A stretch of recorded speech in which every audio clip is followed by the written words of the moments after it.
Oh my God, mga minamahal, baka na naman mamaya, meron na naman pong magsabi na ang freedom of expression or press freedom ay kinikitil, sinusupil ng ating pamahalaang gobyerno. Kung itong ating First Lady ay magkaso doon nga po sa journalist na pumeke ng police report dito nga po sa pagkamatay ni Tantoco at inilink yung pangalan niya. So ngayon, alam nyo, to be honest mga minamahal, wala namang masama na magkaroon tayo ng kalayaan sa pananalita.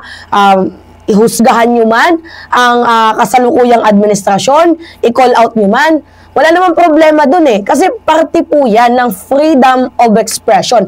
Pero paano naman kung gumagawa na kayo ng kwento para masira lamang ang isang personalidad at ang ating buong pamahalaang gobyerno? Parang ang unfair naman kapag mayroon na pong halong paninira. Kasi, itong si Bobby Tiglao, siya po ang nagkalat ng police report, diba? I think edited na police report na idinadamay itong si First Lady Liza Araneta Marcos. Alam naman namin, Bobby Tiglao, na bitter ka. Actually, dati siyang spokesperson ni Gloria Macapagal Arroyo, and alam namin na naging ambassador ka din ng Europe. And, journalist ka. Alam naman namin yan. Pero yung pagiging bitter mo dahil mas kinuha ng ating gobyerno itong si Zoraida, itong si Trixie Angeles, wag mo namang dalhin hanggang ngayon yung kabitiran mo. Alam namin na gusto mong ma-appoint, pero wala eh. Magaling si itong si Attorney Claire Castro. Magaling yung mga kinukuha sa'yo. 'Di ba? So, alangan naman ipilit natin. So, gawin mo na lang yung trabaho mo. Pero yung manira, mukhang hindi naman ata parte ng trabaho mo, not unless na lang kung binabayaran ka. So ngayon, eto mga minamahal, 2 days ago pa nga ito eh. Actually, hindi ko na dapat talaga ito i-contempt. Ang problema lang talaga, nakita ko ngayon sa Facebookan, sobrang laganap ng fake news.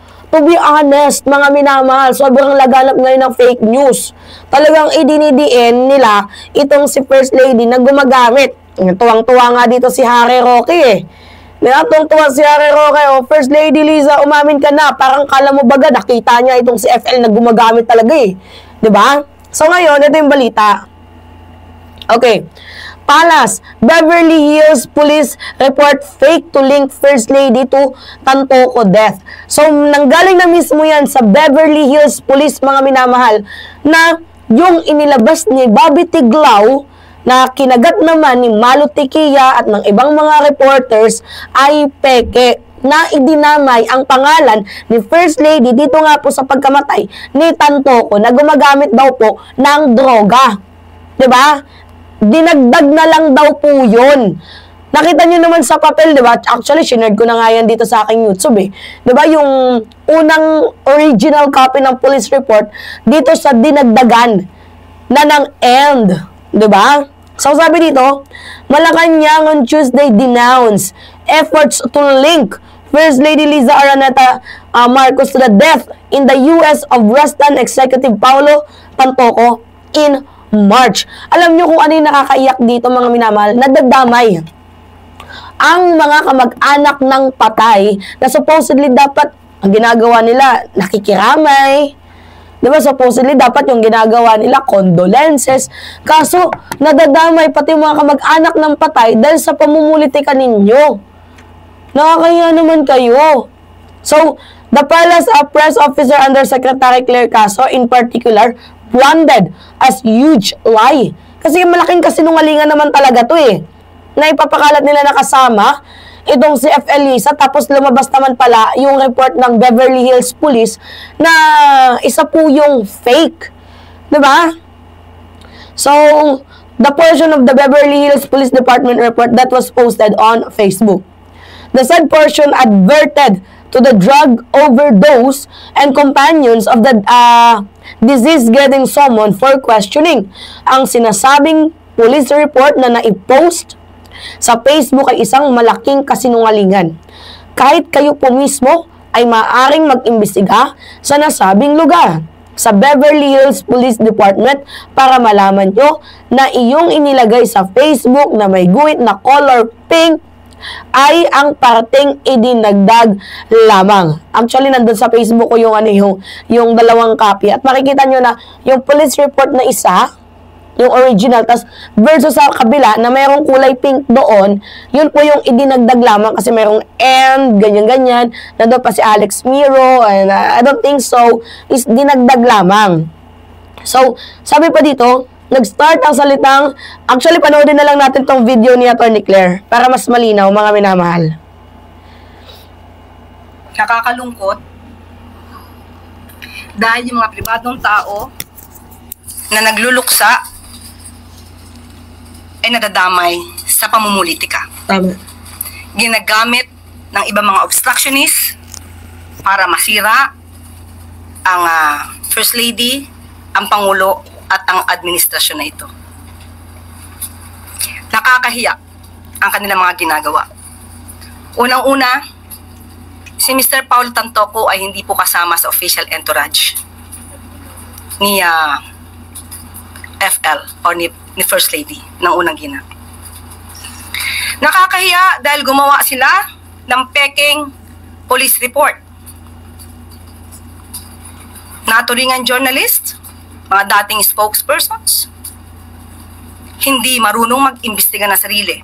Tama. Hindi sila nagiging journalist, kundi nagiging propagandista ng kanilang mga sinusulong na interes. Ang sinasabing police report na naipost sa Facebook ay isang malaking kasinungalingan. Kahit kayo po mismo ay maaari mag-imbestiga sa nasabing lugar sa Beverly Hills Police Department para malaman nyo na yung nilagay sa Facebook na may guhit na color pink, kung di ako nagkakamali, ang parting yun ay dinagdag lamang. Nag-start ang mga salitang, and I quote, and the cause of initially suspected to be drug overdose up to the word Miro, yan po ay dinagdag lamang. Ito ay mga gawain upang masira ang unang ginang, ang Pangulo, at ang administrasyon na ito para sa pampersonal na interes. Tama. Tandaan po natin,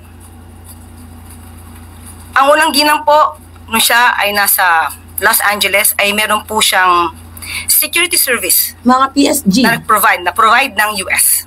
Yeah. At meron din po siyang kasamang PSG. Hindi rin po siya nag-stay sa nasabing hotel ni Mr. Tantoco. Iba po ang kanyang hotel.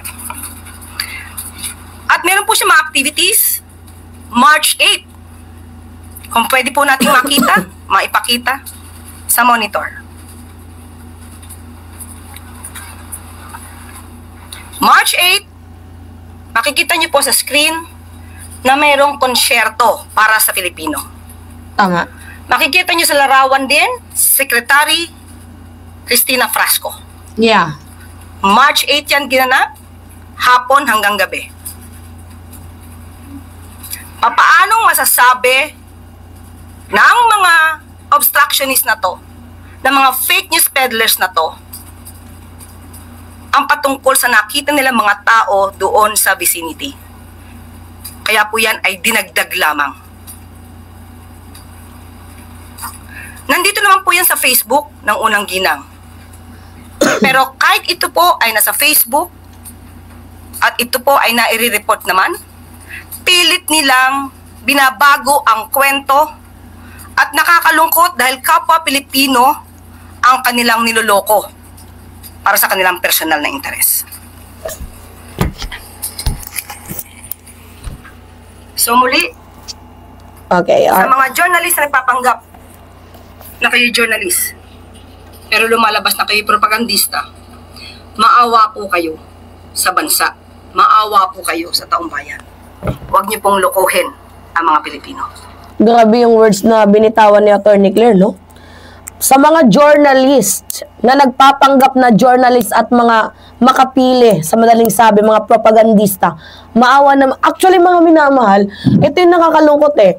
Kapag ang gobyerno or isang particular na politiko nagkaso sa isang journalist, madaming mga Pilipino ang kukuda.